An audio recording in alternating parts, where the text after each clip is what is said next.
6.28, this is the second lesson in inverse functions. We're required to find the inverse function of f of x, which is equal to 2x plus 3. Now, when they ask us specifically to find the inverse function, we do not have to show that a function is bijective. It's assumed it is. Now, there's only two steps in finding an inverse function. The first thing is to let y equal the function in question, which I'm just doing now. I'm just going to rewrite that so that the x is on the left-hand side and y is on the right-hand side. Now that's step one. Step two is to rewrite this equation in order to get x equals. So in order to do that, I have to move the plus 3.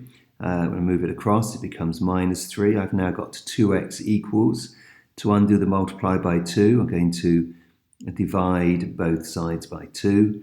And now I'm going to end up with x is equal to y minus 3, all divided by 2.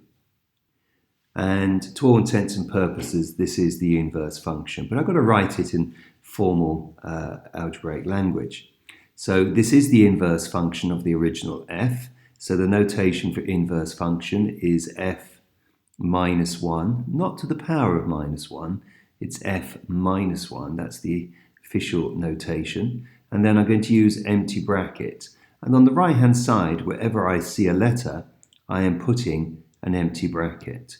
So this is the empty bracket version that we've seen before of the inverse function.